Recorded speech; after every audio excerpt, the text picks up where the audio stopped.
What up, y'all? It's your girl, Tori Blue. And Talia. And we are back with another Married at First Sight review, episode 4. 3 and 4. Yeah, 3 and 4. Because we didn't do 3 because we kind of watched it in pieces and then wasn't a lot going on. And then we just like, okay, let's just do 3 and 4 together. So, what did you think? I don't even want to go through the episode. Like, I feel like you can't see my eyes, which you probably don't need to because I don't have any eyelashes on. And we're just, we had to do the review now, so excuse us. However, okay, so let's just do couple by couple. Okay. And where we at with it? Alyssa and Chris. I want to hold them to the end. Okay, fine. No, we can do them first, though. Alyssa.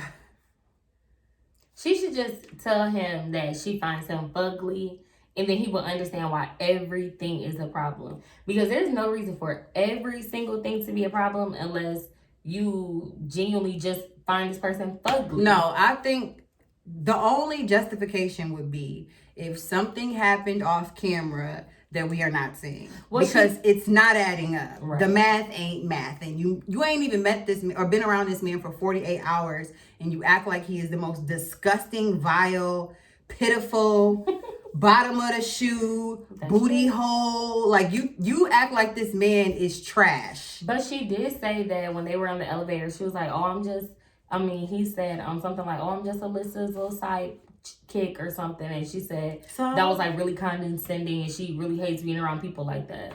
So she used the comments that his friends made and took it to the next level. And now she hates everything he says. Mm-hmm. It feels like when he comes in the room, like her stomach, like, you know how you don't like somebody and like they come around and you just feel like, you'd be like, I'm not gonna let them bother me, but you can't help it. It's like you immediately got a doo-doo. Yeah. Like you just, I feel like that's she what. wants to be bothered. Like she's so over it, she wants to be bothered by him. She gets on my nerves because I feel like even if you don't like him, you think he ugly, you think his personality is like kind of quirky and weird, you could still have a good time with him. Mm-hmm. I want them to send her home, though. Yeah. And I want him to be able to stay and enjoy himself. I'm so happy that he is calling her on her BS, though. Because initially it did seem like he was just, yes, ma'am. Yes, ma'am. Yes, I'll go whatever you say. I want to do whatever to make you happy. And then she was annoyed by that. Yeah. So it's like, it's no way to please her whatsoever. Yeah. But he was like, no. She was like, are you saying that I'm lying? And he was like, Yes. I think that you're lying. And then she's like, oh no, cut the camera. He's like, calling me a liar. It's like girl, no, you victimizing yourself. You ask causing problems. Yeah, you asking questions you're not ready for the answer for, sweetheart. And I wish she would ask somebody like me. And I think the reason she didn't want him telling her mom and her sister was because then they would say, Alyssa, you're doing, is her name Alyssa? Yeah. You're doing the same thing that you do with all men if they not, like he said, you had a certain expectation. I didn't meet it and now you hate me. Right.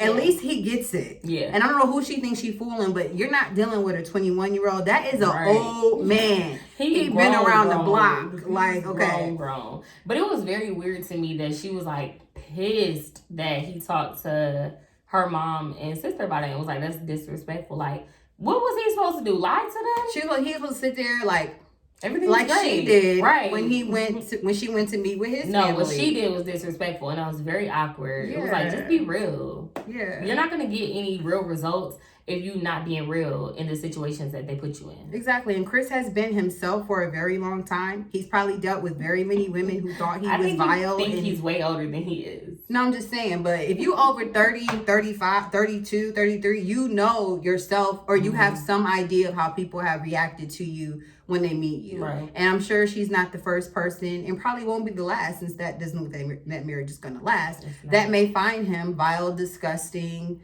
doo-doo. So he probably is used to that type of treatment, which is why he tried to do a show like Married at First Sight where you would be stuck. Right. You married me. And you're supposed to be compatible. I just don't think he's that bad. I don't either. I actually feel bad that she should just give him a shot. Like you said, let's just be friends. If that's where it has to start, be his friend. You're acting like you hate him. Right. You walk by him at the airport. Okay. I want to... And I never want to smack anybody. Yeah, she don't even want to be his acquaintance. Like you walk past me at the airport and we're married or we're They're married. We're on the same show. Yeah, but they're also married. So that's equally weird. Listen, she gets on my nerves. I don't want to say like, this has nothing to do with white privilege, but I really want to make it about white privilege for some reason. It's not, but it's giving me, you feel like you're entitled to a certain type of guy or something. It's because she put on them country boots for that wedding that's got you feeling that way. Because it was just unnecessary. And she took them off on the elevator. It's like from the very beginning, you just been doing stuff that's unnecessary. And you're dumb. She was like, she bought 10 dresses of her own. Just in case she didn't. From the beginning, if you really think about it, she's high-key been problematic from the beginning. There was just nobody to call her on it. Yeah, she does. Yeah. She just does. She should never been picked. She's annoying. Agreed. All right, moving on. Katina and Olajuwon. So far, it looks like they are enjoying each other and they like each other. I did not like the whole interaction with Lindsay. Yeah. I just thought they were doing too much. But we didn't get to see what actually happened. Right, which is confusing to me. Because why weren't the cameras rolling? If they were rolling at the airport. But Lindsay messed around and said they were on the plane when it happened. So maybe that's why. Either way, I just thought Katina needed to let it go. Like, you were doing way too much. Like, what, you want to fight? Like, why? But I do feel like Olajuwon was very rowdy on the bus, like, when he was trying to explain it. So yeah. I also do understand why, if she's still hyped up because she's trying to ride beside her man.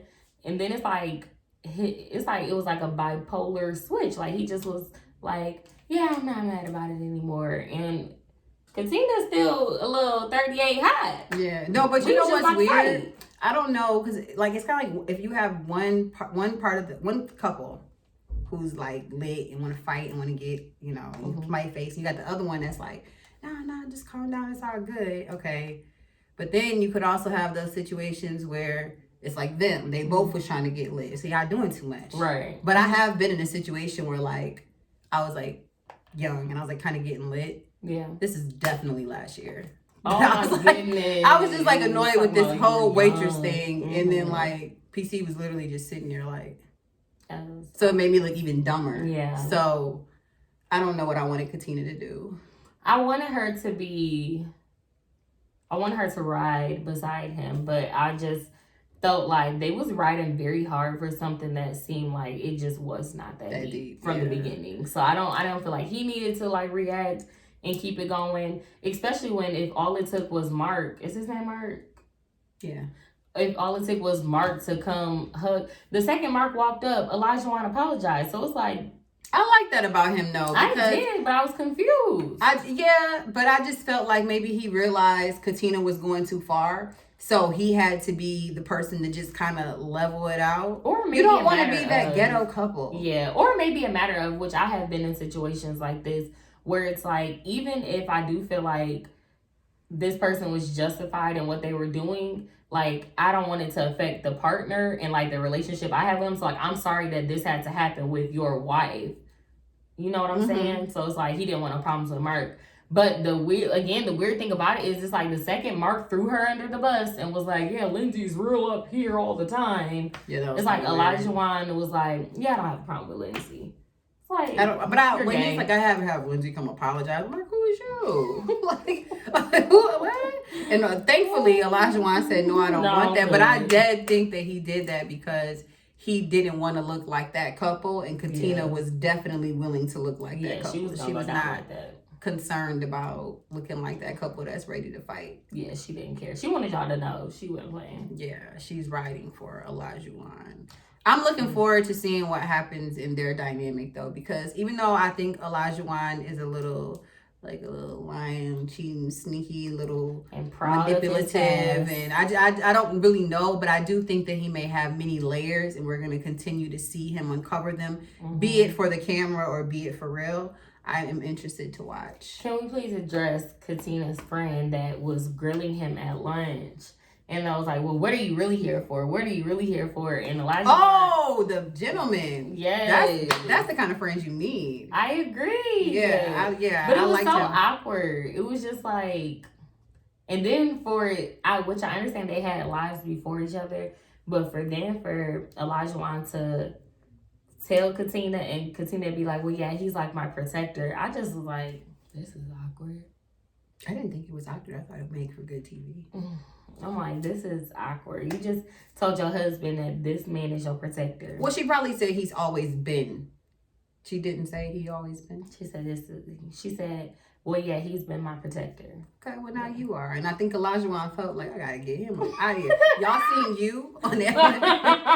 He's out of here. And I can absolutely see Elijah being just like Joe. If y'all know where, y'all ever seen you? Elijah Trust me, he's the first one on his hit list. He is out of here. And then, okay, well, let's go to the negative one. What?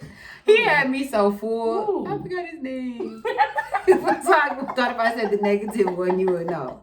How they gonna be doing reviews and don't know these people's names yet? That's why I left my notebook in the other room. What the stupid girl? Steve? Boxhead. Oh. Y'all know. What is the girl's name? Blockhead. Her name is Jasmina. Jasmina and Anthony? No. This is pathetic. Okay, I'm gonna put their picture and their name somewhere on the screen because I honestly forgot. However, he's negative, and I thought that was just horrible because I really thought he was a nice guy. I do still think that he's a nice guy, but his parents have passed away. I think sometimes when like bad things have happened to you, especially he said he hasn't had parents since he's been a kid. Mm-hmm. So I think like in his head, he knows the worst can happen. So he prepares himself. And I don't think she quite understands that, especially because her parents did get a divorce. And, you know, even the dynamic of my dad divorced his wife, but I went with his wife and I call her my mom. That would, like, I think people like that usually are, like, more optimistic and open to things.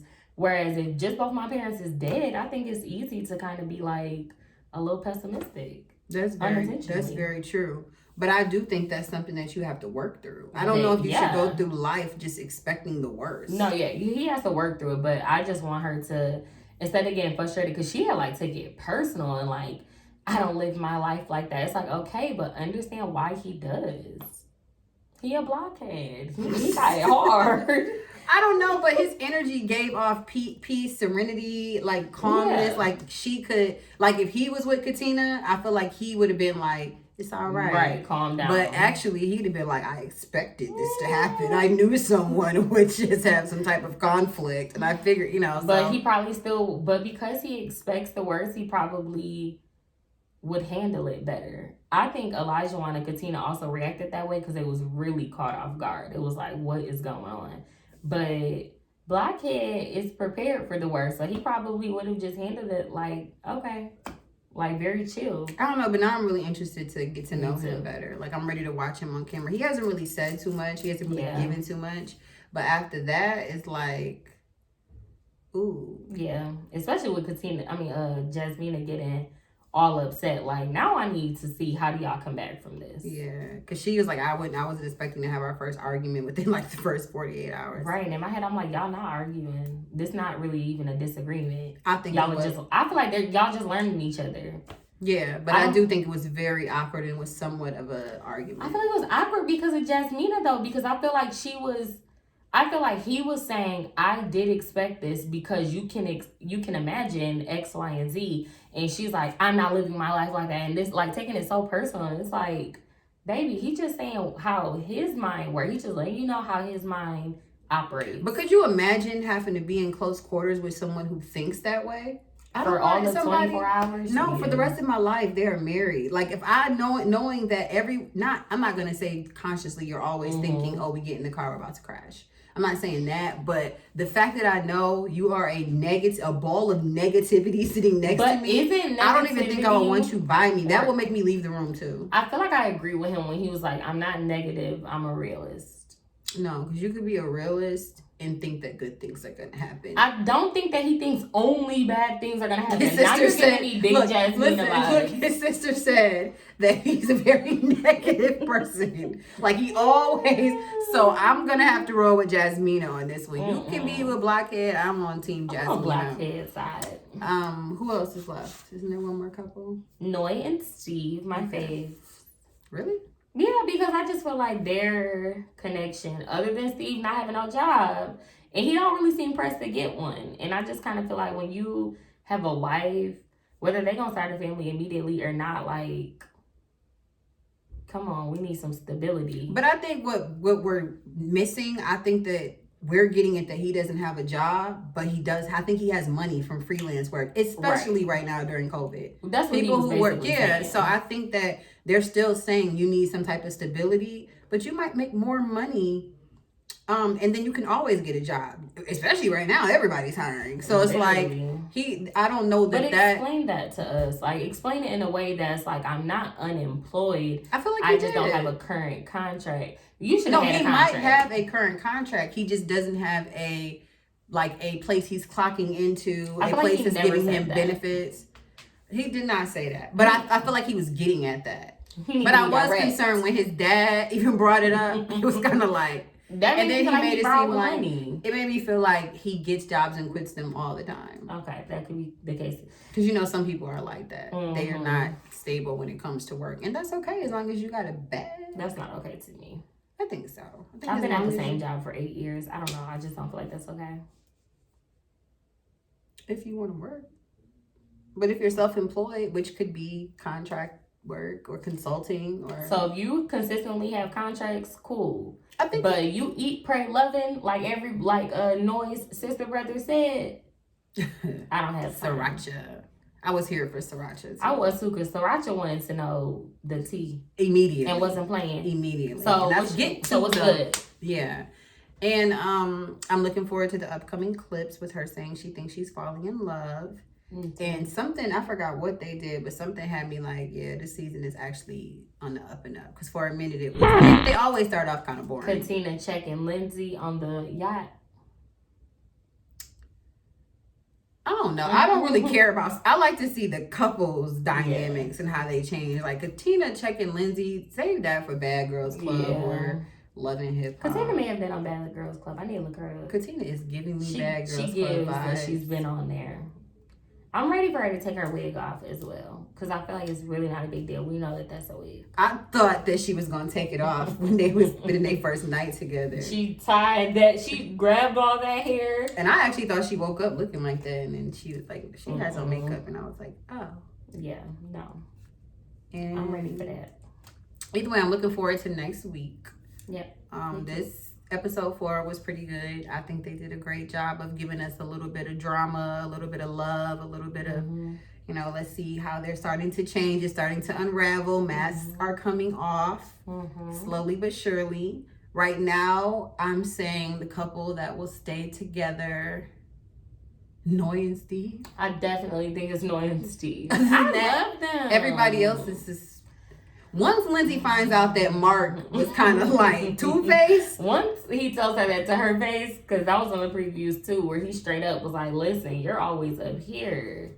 I feel like, her feelings are going to be hurt. Everybody else is still... I would have said... I think his name is Michael. I would have said Jasmina and I believe his name is Michael would make it too, but now I don't know. Because I'm all about my aura, my vibe, my energy. Yeah. And somebody who's just sitting over there waiting for something bad to happen. That's why he ain't never talking. He on the lookout for like an earthquake or something. Like he's just waiting on bad things to happen. Like, I knew this would happen. I don't feel like he's waiting. I just feel like he's just realistic to the fact that it could. We all know that bad things can happen. However, drop down in the comments. Let us know your thoughts. And that's about it. Until next week. Bye. See you, suckers.